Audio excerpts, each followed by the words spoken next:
To have a good harvest, one must plant good seeds and must also use the right kind of fertilizer.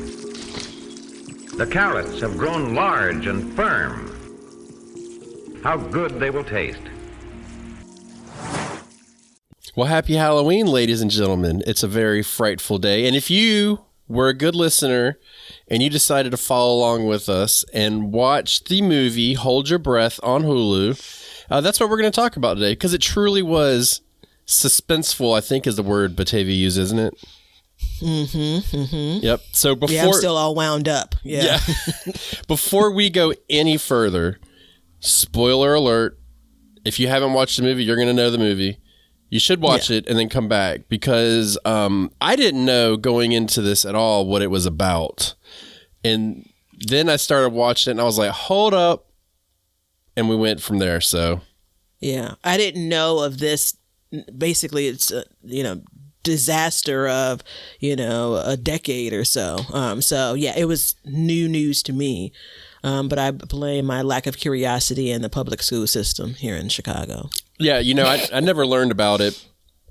And what we're referring to is the Dust Bowl. I never heard about it in school. My mother actually she was watching a documentary series a couple years ago about it, and she was telling me about it. I was like, yeah, whatever. Well, then we watched this, and I was like, oh, because it's got Sarah Paulson in it. She's in American Horror Story. She played Nurse Ratched in Ratched. She's really good. She tends to go through like the horror, suspense, thriller genre, and she's a really good actor. Excuse me, got to be politically correct these days. And that's what kind of brought us into it. As I watched it, I was like, man, this is the Dust Bowl, and it made it very clear in the beginning what was going on. Well, if you don't know about the Dust Bowl, wouldn't you think we should tell people about the Dust Bowl? I was waiting for you to take a breath to see if you're going to decide to do that. I'm excited about it because it was good. Well, go ahead, Batavia. Tell them about the Dust Bowl. Was that right? So what did we find out the years were? Is it, I think it's... The 1930s. Yeah, like 30 to 36 or something. Generally speaking, the decade of the 30s, where there was a drought across a number of states in the U.S.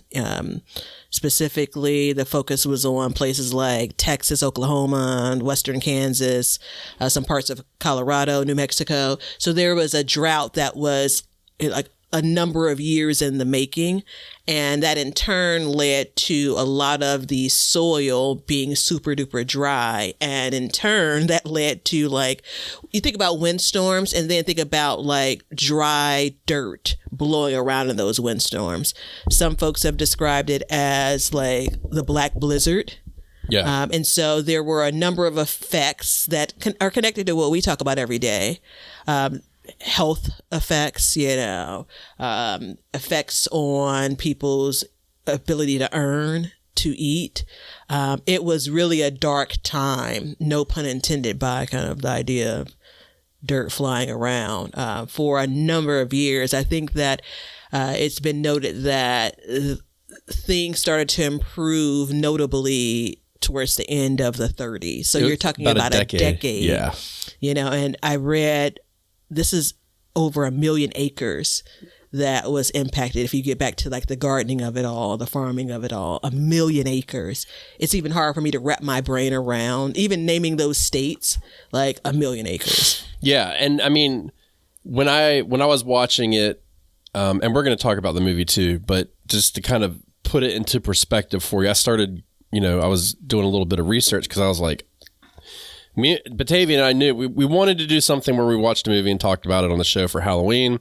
We've done it in the past. Shout out to the furniture out there, if you know what I'm saying. But we got into it and I started looking at it, and lo and behold, fact, it was a man-made disaster.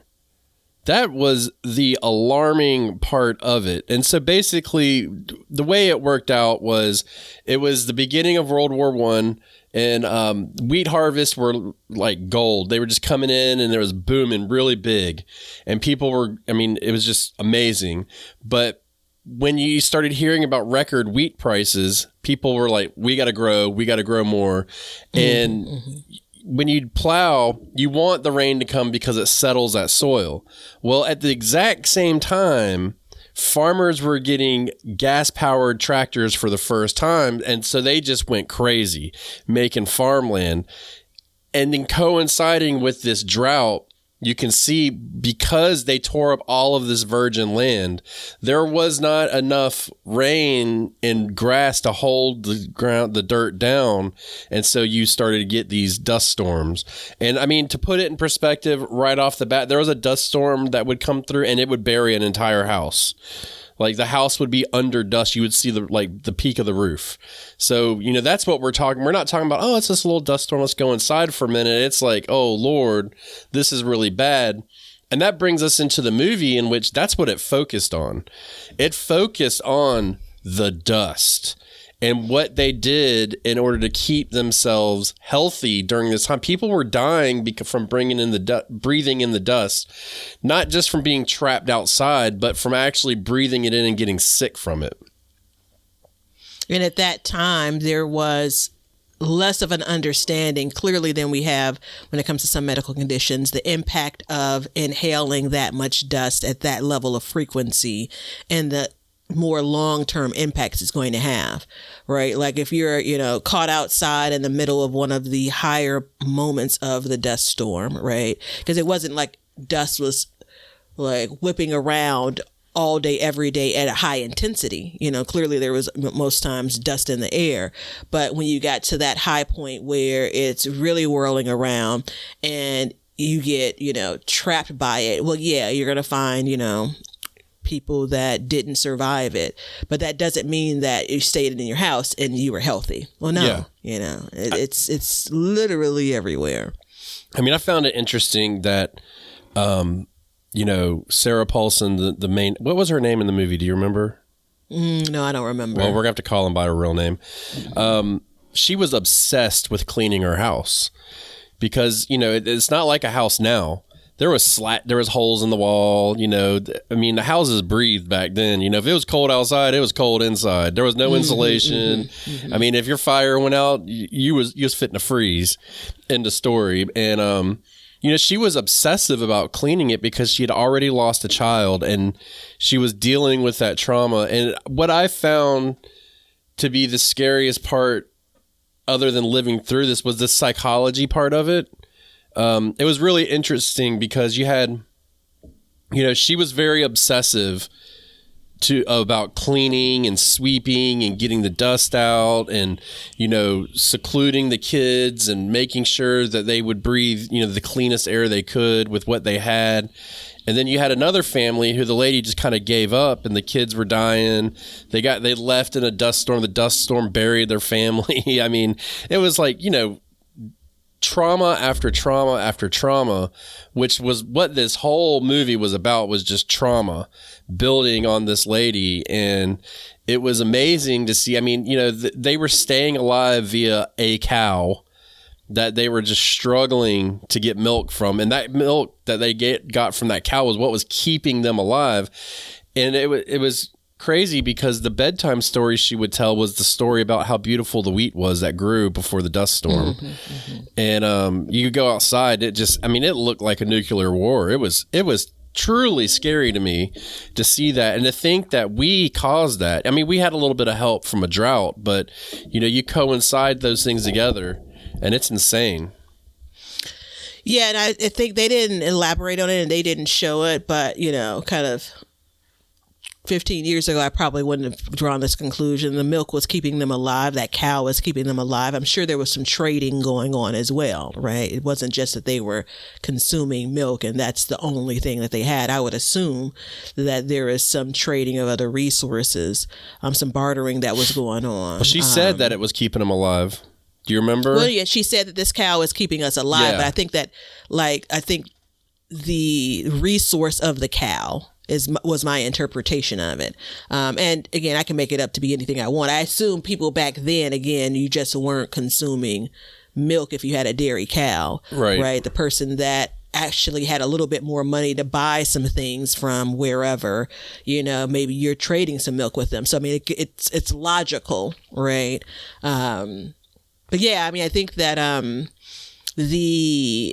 a part that really stuck out to me was and I don't think they share what area they were living in, right? But that's kind of beside the point. When you look at the spacing between the homes, right, there was quite a bit of distance. You're not on top of each other like we are in my city home now, No. So there was this distance, and everything, there were so many things that were impacted, the mail, right? Clearly in that time, you didn't have like news stations. You weren't turning on the television to see what was on the news. So it was a lot of word of mouth. And I found it interesting the way that their sewing circle would share information. It's like, well, this week you better be careful about this thing. And it's like horror, horror, horror, and then the next week they don't even mention, oh, well, we figured out it's probably, some other issue. This was going back to the what do they call them? The guys and gals, like they come into town. No one knows who they are. Drifters. Yeah. Thank you. So the drifter comes in town and commits this heinous act, these crimes, but nobody really saw them. It's like you're instilling fear in this conversation, right? And her character, Margaret, I think it's her name, she, her husband was off working. And so she's just there with the girls, right? With her young daughters. And it's that whole, well, you better be careful. You're in that house without a man. And then I think the next week or weeks later, she asked, hey, what happened with the drifter? They're like, oh, we didn't tell you. Yeah, they're thinking that the husband killed the family. Yeah. And it's like how quickly you go with you're painting this story, right? The power in that moment of painting the story. And this is going to be relevant into the end of all of our days, right? And then there is a air quote correction, but you think that'd be one of the first things they would have told her when they saw her again. No, she had to ask them about it. And then it was like, just shrugging it off, like, forget all of the fear that every time we tell the story. And to be quite frank, the power in being that storyteller, forget all of that. Oh, yeah. We're thinking like, he was acting off. And we still, of course, by the end of the movie, don't even know if that was true. Yeah. I mean, I was saying to my son when we were watching it, I was like, and my wife, I was like, I'm glad we live in a time now where we don't really have to worry about drifters like that. Mm-hmm. That coming, if somebody comes into your neighborhood, I mean, you can find out some information nowadays, mm-hmm. But I mean, imagine go back, 100 years, I could go up to Chicago and you would have no clue what mm-hmm. I've done, or I could tell you any story you wanted. And if I was convincing enough, you would just have to believe it. And that's truly scary. 'Cause that guy, I mean, he came in, and, it had turned out that he had killed her husband and stole his stuff and everything. But he was putting on a good front and thought they were helping. And I mean, they thought that he had like some biblical powers and stuff like that. I thought he was a healer. He didn't kill her husband. He stole her husband's jacket, which had a letter, which allowed him to fake as if he had befriended the husband because he knew things about them from the letter. Not only the money. He killed another guy, though, that was in whatever camp they were working and her husband was working in. And so when he sent the letter, they found it and, all that stuff. So what I found interesting, and you go all the way, because we're going to talk about the Dust Bowl too. You go into the end of the movie and it turns out that like it was just really in her mind. They had made these stories up, and she was just the trauma from living in desperation, living through death, constant death and fear of death, and all of this caused her to basically lose her mind. Mm-hmm. And yeah, the guy was real. Yeah, but the trauma of the losing gray a man daughter was not prior. real. The gray man, which was, the gray man, the dust that would come and then you would inhale it and it would make you crazy. It wasn't that the dust made you crazy. It was, it did make you crazy, but it was the trauma of everything happened. I mean, imagine going to your neighbor's house and finding the kid buried in 2 feet of dust, and the dad's laying there dead next to him, holding his hand, trying to save him. These people are fleeing for their lives that have really no idea where to go. I mean, again, it's hard to believe, but imagine now you're living in something crazy in Chicago and you're like, I heard in North Carolina that the sun's out and everybody grows food there. We need to go there. And they're like, oh yeah, you heard that? It's like, you didn't see a picture. You didn't get a video of it. You didn't talk to anybody. You just heard from the guy down the street. And so you're like, I'm going to get on my horse and I'm going to ride 2,000 miles down there just to go see. I mean, that's crazy. And just to manage that and then to look at your cow and be like, I need my milk from my cow or my family's going to die. Like, this constant pressure would just drive anybody batty. There's one of my favorite, a bunch of favorite movies, unrelated, Wyatt Earp with Kevin Costner is one of my absolute favorite movies. I feel like because we all have this relationship, speaking to the audience in particular, you should know this. But The Day After Tomorrow, or so, one of my favorite movies, what happens when, this huge event impacts a large part of the world, or the country, I should say.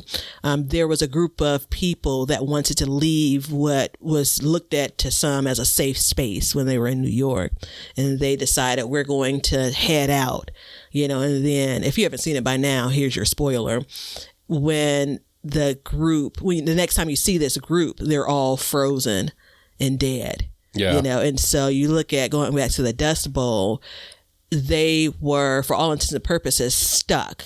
They didn't have the means. They didn't feel like it was safe to leave. You are literally waiting for this to blow over. They didn't give us context of how long in like months or years.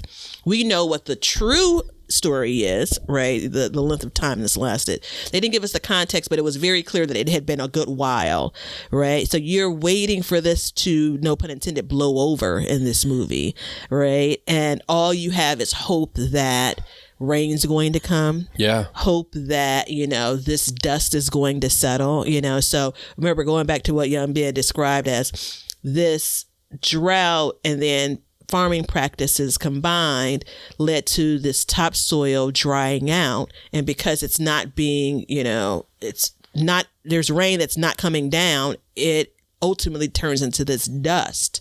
And you think about how long and how much space has to be dry for this to happen to the degree that it happened. Yeah. Right? Well, it's wild. And so to your point of she already had some level of a trauma. I understood it that she was sleeping separately from them because she was having night terrors even before potentially the Dust Bowl, right? So she couldn't trust what she was going to do separately from her 2 daughters. And by now, again, if you've watched it, you're tracking along with us. And then it took me a while.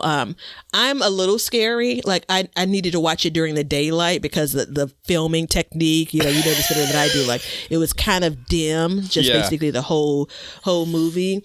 And there were parts that I fast forwarded over because I was a little bit scary. And I'm like, okay, I can go back. But it took me a while to realize that, she's in part going to be a villain in this. Yeah, it took a long time. I thought she was going to, knowing that actress, I knew that she wasn't going to. You suggested this movie. We have been bouncing movies around. You suggested the movie. I didn't look a single thing up about the movie until I was set to watch it. So when I pressed play, I'm like, her? Yeah. No. She did an excellent job in the movie, though. Yes. As you kind of end up, I think she was in one of the American Horror Story seasons, and you ended up, for me, I was just like, she's in almost all of them, I believe. Oh, yeah, because they do reuse the actresses and actors. Well, so the kids, from what I understood, at the end of the movie, when they saw green, they made it, and they implied that they had never seen the color green. That's a good point. So good point. I'm imagining that this was kind of towards the end of the Dust Bowl, and you're correct. She was sleeping separate because she was sleepwalking, night terrors or whatever, but it was from her previous kid's death because of the dust that had caused her to have that trauma. So, you living in that state when it's just constant. And I mean, look, if it wasn't bad enough that there was no rain for years to come and there was just these terrible dust storms. I mean, it also brought other problems like plagues of jackrabbits and grasshoppers. So, I mean, they didn't show this in the movie, but during the time frame, during this period, when the dust would come, it would bring the jackrabbits and grasshoppers, and whatever would grow. I mean, grasshoppers are like a biblical plague in a garden. I don't know if you've ever experienced them, but they come out towards the end of the season and they just destroy everything. And the people would go out and they would have rabbit drives where they would kill as many rabbits as they could, because I mean it was like a fight for your life, And what that tells me, I just got a note. Apparently I was wrong about the daughter died of scarlet fever. Yeah. Was it because of the dust though? I love that you said you made the connection with the end of the movie, and then the father in his note mentioned, I hope this is still green when you get it. Yeah. It was beautiful and green when I picked it. So I think that you're spot on about either they had never seen it or it had been so long they didn't know if they were going to see it again. I don't think that was connected to it. I think it was just, another trauma. It's Chris Rock has a special from decades ago, and he's talking about, the last thing they cured was polio. Yeah. Back then there clearly diseases that we don't even think about today. So I think it was just about with scarlet fever that, But, they would have big clouds of grasshoppers come through that reportedly were 23,000 insects per acre. Now, if you have 23,000 per acre and you got 1 million acres on the grand scheme of things, that's an insane amount. And what that tells me is, as human beings on this planet, the planet will always win. It will always win. There's nothing that we can do. I mean, the balance of life, just like in your garden, is so fragile. That it's amazing. But they would go out and they would kill as many rabbits as they could. I imagine they would eat them. I would hope grasshoppers. Grasshoppers or the jackrabbits. So I'm imagining a jackrabbit could be just as bad as a regular rabbit, if not worse, because they're pretty big. So, but yeah, so it was crazy, and you start thinking about that time frame where I don't think. My impression from what I've read is they didn't really know at the time, other than the drought, that they had caused the Dust Bowl situation. But you started getting people to come up and say, like, well, how do we stop this Dust Bowl? What do we do? And I mean, it's funny. There's a thing in this article that I have pulled up, and it says a New Jersey asphalt company actually suggested paving the 1 million acres of plains. Of course they did. Could you imagine if there was a 1 million acre parking lot now because we had to stop the Dust Bowl? You know how terrible that would be? I mean, think about the states that we named and how it's crossing those states. It's yeah. Yeah. I mean, it's multiple states in it. So, then they got, let's see, they had people that were firing rockets into the air to make rain. So they wanted to carry an explosive mixture of dynamite and nitroglycerin to induce showers, which is very interesting. So are you familiar with weather modification at all, Batavia? No. You don't know anything about it? I don't think so. Okay, so this is proven fact. In the Olympics in China, I think it was 2008 maybe, they actually made clouds. They seeded clouds so that it would cool the Olympic Games down because it was so hot. And in Dubai, there's a guy every month or every couple weeks, he actually pays for them to seed clouds to make it rain. It's possible to make rain today in today's day and age to some extent. which just could probably have been, if I would imagine, would be the precipice to it. It's been going on since the 70s. Can they make crazy storms and stuff like that? I don't think so. But I know that they can influence a little bit in certain areas and take away and all that stuff. So if anybody's curious and looking into it, it's the HARRP. It's called HARP. It's an antenna array up in Alaska, I believe, that they use to kind of influence the atmosphere and the ionosphere, to be exact, because that's where radio waves interact, to create clouds and stuff like that. So, it is possible, but back then that wasn't an option at all. So you just kind of had to let it go for as long as possible until it changed. And it's the cycles of the weather patterns and stuff like that that occur that can be very dangerous to us. You know what I mean? So, for instance, we didn't get any rain in June this year. We got a tropical storm. We got a bunch of rain. And then we got a little bit of rain. Then we got another tropical storm. We haven't had any rain in like 6 weeks. Not a drop of rain in 6 weeks. And we don't have any more rain coming for at least 2 more weeks in the forecast. So it's crazy. Yeah. Like, we're in this weird thing where it's like we get a lot of rain and then we don't. But there have been so many things that have been done over the many decades since something like the Dust Bowl that, your soil just doesn't crumble for 6 weeks. And during the Dust Bowl, even, it wasn't that there was no rain whatsoever. So I have in my notes that, let's say this region normally gets about 20 inches of rain a year. They were getting 15 inches or even less, right? So it wasn't that it was like zero precipitation. It was that it was at such a low level that here you are, fold in the practices that we talked about for farming and such. And to start with, it wasn't a green area to begin with. Yeah. Right. So let's go back to that, So I think that it's almost like, this was bound to happen, so to speak. But hindsight is 2020. It is 2020. And I mean, lessons learned, you know what I mean? By the way, did you know that there is 2 times the likelihood of this occurring again than in this day and age? Mm-mm. Yeah, it's like a super high probability that the Dust Bowl could occur again in a grander scale. So that's in what area? I believe in the same area, and I can't remember the other one, but it is a grander scale. So I don't know what that comes up to be. So it's very not on interesting. my bingo card of disaster that I have to think about. No, you definitely want to stay away from it. And the reason why I brought up the weather modification stuff is because there's a lot of things going on about hurricanes and stuff right now. There's science to what occurred. So that's not necessarily the case.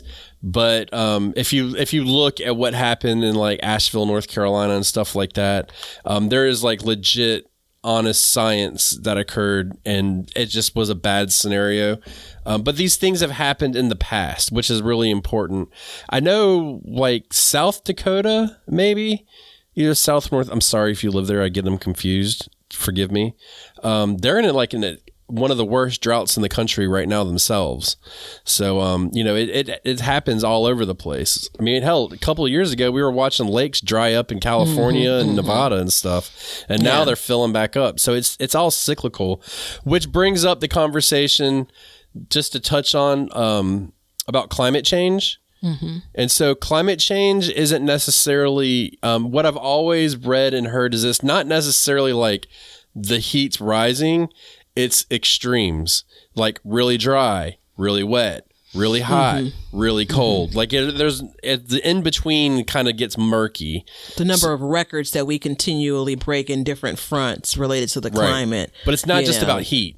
It's just across the board. So it's really interesting. I do want to go back, and while I haven't studied specifically, what's happened in Asheville, obviously there's a lot of coverage around it. I do think it's worth noting that one more area that's man-made is like certain areas and how they're impacted by it. Right. What those areas are made up of. We were looking at a map a couple of episodes ago, just before the episode, like how those areas are made, what's built in those areas, how close they are to the ocean, who lives in those areas, so that's for a conversation on a different day. But it's not beyond me that we, the people, right, have a lot more control over the impact. And in the case of the Dust Bowl, would have had control over it, like its occurrence to begin with. I mean, isn't that fascinating that we like magnified that problem dramatically? That's a good descriptor of it. Yeah. And I mean, you know, you said they get 20 inches of rain and they got 15 inches of rain, but they took away the grasslands that absorbed the water and held it in place. And, you know, that's what made it so bad. But then not only did you have that, but then you had like fierce electricity storms and the dust clouds. It's like it just gets worse and worse, man. When it doesn't rain, it pours. Yeah. So, I mean, and they didn't, I was actually, you know, once I read about that, I was kind of sad they didn't show that. I think that would have been kind of cool, just to like an extra fear effect. But, you know, imagine going out and having a terrible dust storm and then having lightning and stuff like that within that dust storm. I mean, it's like at that point, what do you do? You know what I mean? Like, what are we supposed to do? Good job. Sorry, I was pulling up something. You're not going to pull that out. It's just in there. It's just in there. But I mean, what would you do if you had to deal with that, Batavia? Well, I mean, I think that there's intuition that folds in, right? There is, unfortunately and fortunately, there is kind of the community mind of it all. You know, what other people have recommended, what they hear from their forefathers or regarding, you know, oh, this particular thing has happened before. I think that, you know, going back to the movie, you know, I feel like I'd continue to fight the good fight. Like I wouldn't lie down like the aunt did. Well, you know, unfortunately she ended up being put down, but before there was a moment where she had just given up, you know. Yeah. So I feel like, it'd be my hope that I'd have enough intuition and just drive to kind of fight through it. What would I do in the moment? Like when it exactly happens, probably hide. Yeah. You know, take cover, you know? I mean, imagine that stress that we put on you though. You're like, oh gosh, I'm going to breathe the dust. Okay. Now I'm going to get shocked by lightning. Okay. Now I'm going to get swarmed by grasshoppers. Great. Oh, now I'm going to get my feet chewed off by jackrabbits that are coming through. Great. You know, it's just like one thing after another. And I mean, the problem with the static storms, the lightning storms and stuff is back then it would short out the cars. So you would, and I mean, look, a car was not a very common thing to have, but if you had one, and then it didn't work. So then you're taken back and, you know, you've lost everything there and you got to keep going. So it's crazy to think about, you know, throughout the whole thing, they were saying the kids were complaining to the mom that they didn't go with their father, who was, I believe, in Pennsylvania, if I'm not mistaken, doing some kind of like bridge building or something where there was not this issue. And the whole time I'm watching the movie, I'm just like, you should get on the damn train. Get on the train. Like, figure it out, you know? I mean, because at that point, the desperation is so bad and it's so abysmal, the outlook. It's like, you've got to find a way out of there. And it's funny because it's like one bad decision and it all unravels from there. You know what I mean? But they said that there was a dust storm that was really, really bad and it reached the Atlantic Ocean. But like on the East Coast, it wasn't a big deal. You know, people just cleaned a little bit more or whatever. But there, it was really bad because your house was buried. It was basically a blizzard. Yeah, I think this goes back to the how much is true and how much isn't. Remember, one of the sewing ladies shared, oh, you know, there was so much dust, it got up on the tracks and up under the train, and the train just slid on off the tracks, you know. So yeah. I think that experiencing a situation that you've not experienced before, I think it's so interesting how so many things of the past mirror things of today. You don't have the means to leave. Yeah. All right. You know, those that do have, right, you know, in a lot of situations, it's not everywhere. But everyone's experience isn't exactly the same. You know, people begin to share what they heard, right? And that influences what you do or don't do. I think that for sure there's always a level of resourcefulness that people lean on, and that's a large part of what gets you through it. It seemed that they in the movie didn't play up as much on community.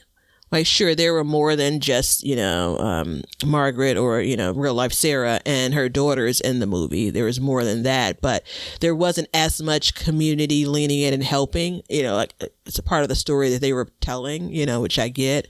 But I'm all but certain that there was less fatalities associated with it because community stepped in. This one of the saddest parts, there were some sad parts, a number of them, was when and I didn't pick up on that was their aunt, the other woman, and I don't know if it was their aunt or just like a close friend that they called aunt. Yeah. And so when she had just been in a stupor, and the main character tells the sheriff she's not fit, which, was clearly a term that was used back then, right? And so she's like, I would take them, but I can't afford to feed them. And that really that was such a stark line. I had to go back and say, make sure I'm hearing this right. Yeah. I literally, I want to do the right thing, but I can't afford to feed them, it's jarring almost, I mean, it was like fallow land. You couldn't grow anything. And one thing I was thinking about too, because as soon as I started watching it and I figured out what was going on and the story behind it, I was like, all right, we're going to talk about this on the episode. Like, I'm going to twist Batavia's arm, which I didn't have to do. But I started thinking about it, and I was like, okay, back then, farming, people don't realize now that farmers are the cornerstone of America. You know what I mean? It's like, you grow food. This is where our food comes from. It's really important. And back then, it was even more so. We depended on farmers across the board. But as I was watching it, and clearly there was no wheat or anything like that. I wished, and this is pretty selfish for our parts, but I was wishing that they would bring it up and say like something along the lines of like, we can't even have a garden for ourselves or anything, because they had their piece of land, and I imagine that people were not right up on top of each other because they were living on their farmland, and they had all of this land that they were using, but they were using it for cash crops, not survival crops, right? And I understand, like, at the time there's no rain, or very little rain, too much dust in the sky, because you got to think too, with all the dust in the air, it was filtering out the sunlight as well. So you probably did, full sun was not really a thing for the most part.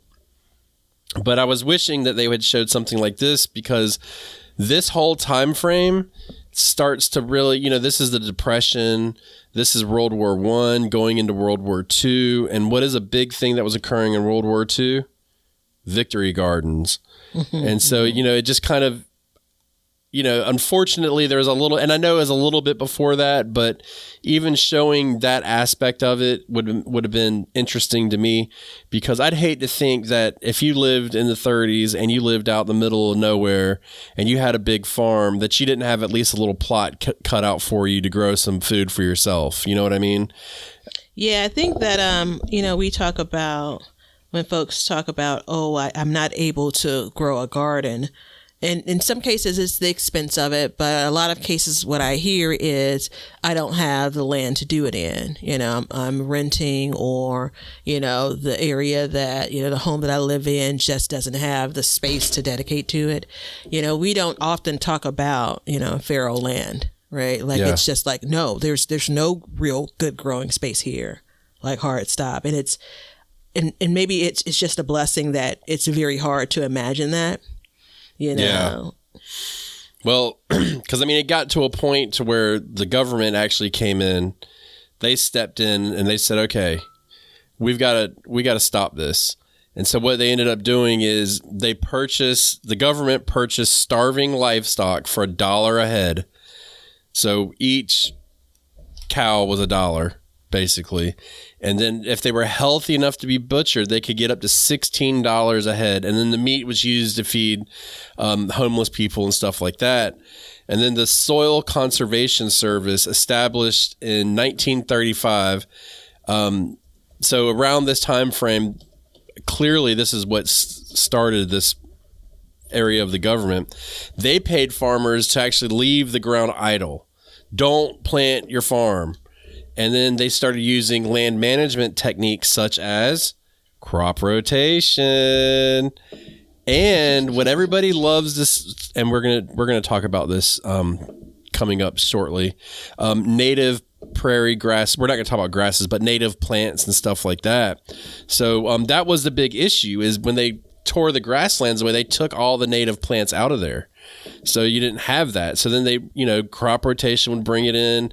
It helped build the soil back up. I mean, you had to find ways to stop the dust. Mm-hmm, it was just stop the dust. How can we do it? And if you can't get anything to grow, what can we do? But at the same time, if you plant native, it's already got a better chance to grow in that area because it's kind of built within its, genetics to handle the droughts, the dryness, or the overly wetness, or the amount of sun, or anything like that. So, yeah, I think again, it's the, how should I say this? And I'm okay with being a little bit controversial here. Okay. So COVID is an example of, it impacted all of the U.S. It impacted the world, right? And so the response to something like that is very different than something significant impacting a pocket of our country. So you can lean back to, any of the huge hurricanes over the last, for our lifetime, right? How the rest of the world has basically watched or heard about it, watched it, on TV, read about it in newspapers, because those are still a thing. And you think about something like this that's impacting a part of the country, but the rest of the country is quite literally green. Yeah. Right. And so I didn't come across anything that framed it up as slow to respond, but I'm certain there was a slow response, right? And then how much experience did we have to say, okay, these are solutions? Years this thing went on, years. Yeah, I was going to look up something. Mm-hmm. Yeah, I think that that as I was watching it, it was pretty early on. I saw the connection to the work that we do, the time that we spend, our purpose as it relates to gardening and growing. And I'm curious about 15 years ago, if I would have watched this, my takeaway from it. Clearly my views on a lot of things as it relates to growing have evolved. I had a garden 15 years ago, but I don't think that I had the head space that I have now, to see how connected things are. Yeah. You were saying something about them being slow to respond. Mm-hmm. I was looking up how long it took, because, you got to think there wasn't a lot of communication. I mean, there was telegraphs and stuff like that. Mm-hmm. And there was radio. But let's say you just sent a letter. I mean, it took 4 or 5 days just to get it there, where now it's just a couple days. You know what I mean? Mm-hmm. And then that's if it even made it. That's if the guy's horse didn't get sick. That's if the train didn't break down. Mm-hmm. There's a lot of variables. So, but yeah, I think that there was a little bit of a slower response. But I don't think it was horrible, because what ended up happening is the government bought about 10 million acres of land and converted them over to grasslands, and they're still grasslands to this day. So they still manage them. And that's really important too. I mean, they made it, because I think, it was Teddy Roosevelt. He was really big into the national park system, and made a bunch of different parks that are still to this day managed, and why they are protected was because of him. And I would imagine that it came from this, because, I think this was the first time in history that I can recall that we actually, as a human race, were able to say, this is something that we caused. We changed this and made this a problem. We've got to fix it, So it's interesting to me. Yeah, I think that it shouldn't go. I mean, we don't want to not say this. All things aren't created equal when it comes to what this disaster was across the states that were impacted. Some were more heavily impacted than others. And I think slow to respond is relative, right? Because it's how long does it take to recognize that this is as bad as it was, right? So I think you trickle in all of the communication that we have today is nowhere near what it was then. Right. This wasn't the first perceived weather event. Right. We know that.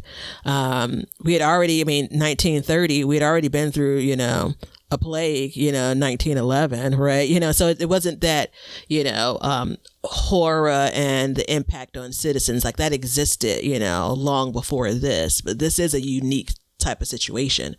And, you think about, I'd love to see specifically, like, get those drones out, specifically the areas that were impacted and what they look like today. I'd love to see that on, like, video. What it looks like today? Before and current. Yeah. Like, specifically those areas, not just, Kansas, not just, New Mexico, because obviously we know that there's civilization in all of those areas, the states that is. Have you tried to look it up at all? No, because it just came to my mind. Oh, well, I just looked it up. Mm-hmm. Here, you want to see what it looks like? Yeah, why not? Let me share my screen with you. So I've got a picture here of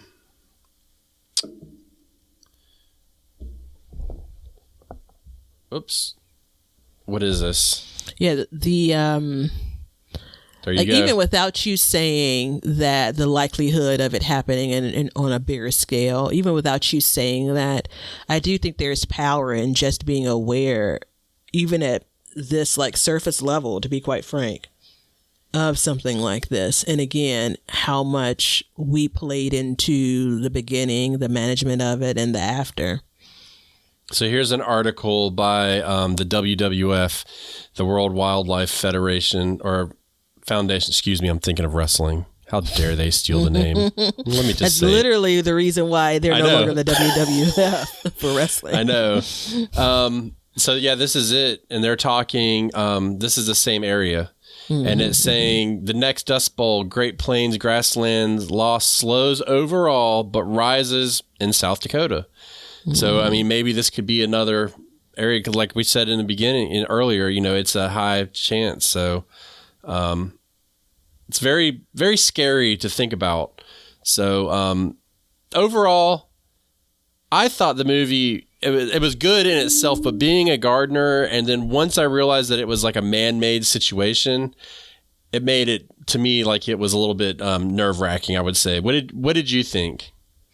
Well, I think that even without being a gardener, it's an interesting movie. It's a short watch, all things considered. I think that the darkness, quite figuratively and literally, is like pluck a point of time out and watch it in today's world with today's eyes. I definitely recommend it. I have a watch list. So I take from that watch list to recommend different things to different friends and family.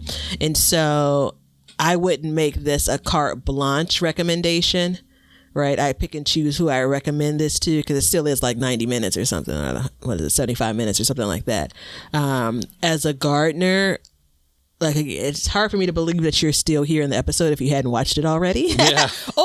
or more specifically, when you heard about what we'd be talking about, you may have started poking around to learn more about the Dust Bowl.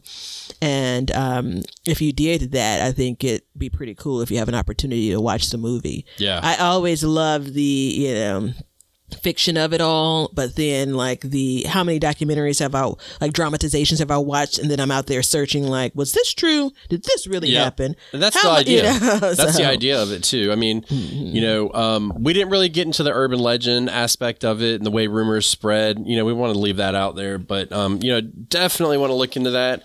And look, we talked about crop rotation in here, and the reason why it's so important is because the planter app shows you crop rotation. It helps you deal with that. We're going to talk about the planter app real quick because they are a sponsor of the show for a good reason. They have an amazing app. It's a drag and drop interface that you can click through. It shows you everything that you do. And look, you don't want to create a miniature dust bowl in your yard, right? So definitely want to use it. Like you said, they started using crop rotation.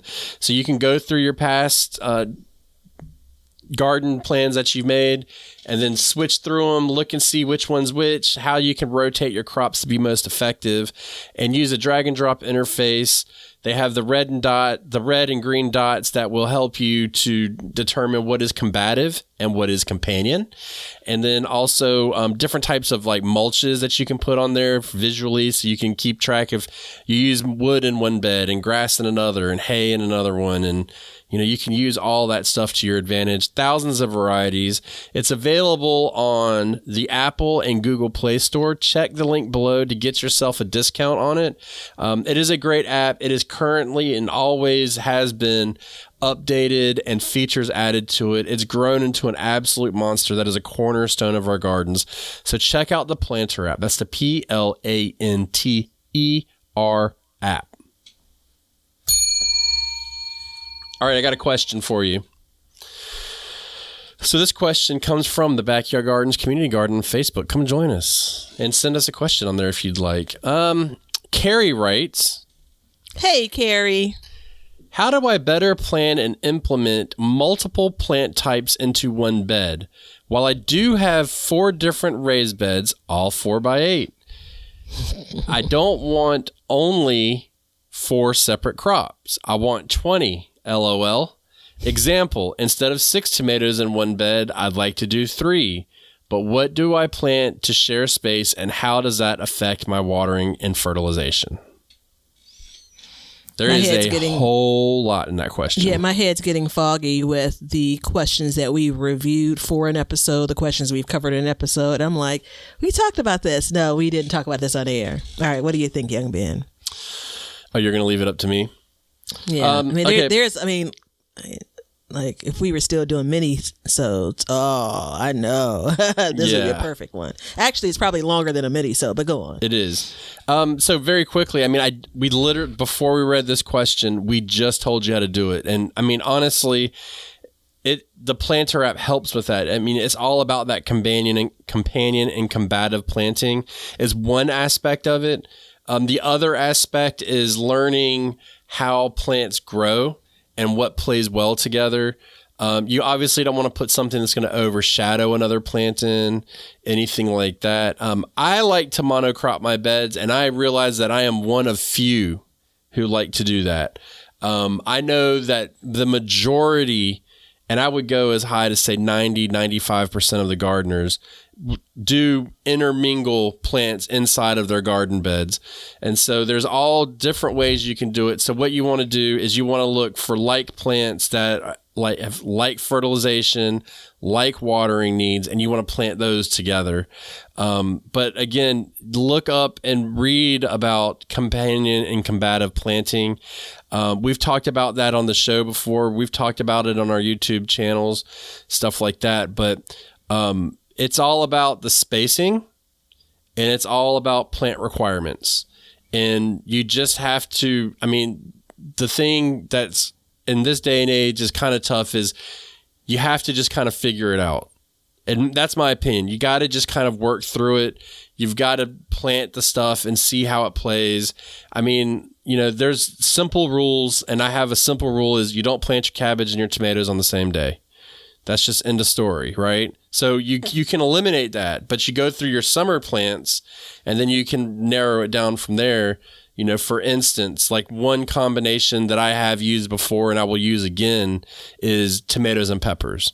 They play very well together. They're the nightshade family. They have light fertilization, light needs, and watering needs. So they play very well together. And then other than that, depending on what you do, you just kind of got to play a little bit and read a little bit about each crop and how they handle growth. What about you, Batavia? So a couple of things I'll add, and I do plant my tomatoes and peppers together, but they are flagged on the planter app because they compete for nutrients. And the thing about the planter app or anything you read about, I wouldn't consider them combative, is you now have information to adjust for it. And that leans more into what young Ben does when it comes to monocropping. And I've been doing it and never called it that because probably it almost feels like a nasty word oftentimes when we think about it for farmers. I typically plant a lot of the same things together because I want to grow that quantity of a thing, and it's easier for me to manage like things than more of an interplanted bed. So the only other things I'll add on to Ben's list of spacing, not just when you're sowing a seed, or when the plant is transplanted, but how big that crop will get, from the point of it being fully mature. So considering that. Time to harvest is something to consider, and access to when you're planting multiple plants within the same space. And you also mentioned, season, right? So the easier way, I believe, is to plan multiple things in a single bed that are growing and maturing for the same season. Right. So does it mean that you at some point won't have summer and fall plants in at the same time? No, you can if that's your jam. But we talk about the how and what's the easiest path to success. I think it's what you described, Ben, and then those few additions. Watering needs and nutrition needs are probably overlooked, but are really, really, really important. Yeah. I mean, it's important because there's a lot of intricacies throughout the seasons and the plants and stuff like that. And I can't remember how I stumbled across the tomatoes and peppers. I think one year I read about it and I planted it and I was like, wow, they did really amazing. And then the next year I read that it wasn't a companion plant. And so I just kind of went off of my experience. And I think that's really important, is using your experience. So when I first had the space where the cage baby sits now, again, 30 feet by about 4 feet, before there were any raised beds there, when I was just planting in ground, I wanted to grow tomatoes and peppers, and I had this one space to do it in. So it was like naivete, if you will, right? I planted there. They, both seemed to do fine. And so I continued, even as I expanded, to do that. Tomatoes will grow, for the most part, taller than many peppers will. This is the only year I've ever had trouble with that particular combo, but it was the space that I grew it in. Yeah. That's why when you say you kind of have to just play around with it, it's absolutely the case, because all garden beds, the 4 garden beds that Carrie has, they aren't created equal, meaning they're not going to be the same, no matter that they're 4x8, same as young Ben's, because his weather is different. The orientation of those beds may be different, meaning they get more or less sun. All of those things matter. So I think it's an interesting question, because it's one of those things that I think you and I may take a little bit for granted, because we figured out how to plant things together, and the desire to plant, how to plant different things together, and then where we lean more so towards planting like things together. Yeah. Yeah. I like to plant families together. Mm-hmm. And that's really, I find that works for me. The nutritional needs are generally the same. It's when you start getting outside of the box that it gets very difficult. So I would stick to, if you really want to intermingle plants within your beds, try to stick to family likenesses in plants. Yeah, just 2 comments on that, maybe unrelated to Carrie's question, but a couple of things that stick out when you talk about planting families together is same disease, same pests, and depleting the soil. And so you manage around those things. I just thought to myself, I wonder if it has worked as well as it has for you, in part because you get crops in and out so fast. I don't know. Maybe. I'm thinking. Definitely doesn't hurt your efforts. Well, I mean, I don't let them linger, that's for sure. Yeah. I mean, when they're done and they're out. I mean, yeah, so... But, you're also always trying to amend soil and work it and, feed and all that stuff. But I remember when I put my tomatoes and peppers together the first time, I was shocked at the difference that they grew. They just did really well. So, I still don't necessarily believe that they perform better if they were planted together than planted apart. But I have had no issues with the exception of this year. And that was absolutely tomatoes shading out peppers. Yeah. That was the only issue I had. But in previous years, kind of along the same design, but just in a different set of beds, I've had great success with it. And the thing is, with diseases and pests being similar, it means it's easier to treat the whole bed. You don't have to spot treat, so that's how I look at it. But thank you, Carrie, for your question. I hate that we can't just give you like a definite answer, but there's so many combinations. It's one of those things that just start narrowing it down, and within the next year, multiple seasons, you'll figure it out. You'll start to get combos that you like. If you'd like to be like Carrie and send us a question, you can do so through the Backyard Gardens Community Garden on Facebook, or you can send us an email through bygquestion@gmail.com. There is no S at the end of question, but if you check the link below and all the links, you can find that. You can find our Amazon page, in which we have all of our products that we use in our gardens and we recommend to you. Nothing that we take a chance on.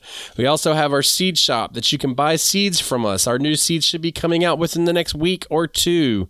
So please favorite that shop, check it out, and come back, because we will be releasing a special discount code for that. So do not miss the opportunity to get next year's seeds early. Only available to early seed buyers for next year. And did I miss anything else, Batavia? I don't think so. Why do we do this? Because we want to learn to grow and grow for change. See ya. Now you know why people feel like celebrating at harvest time.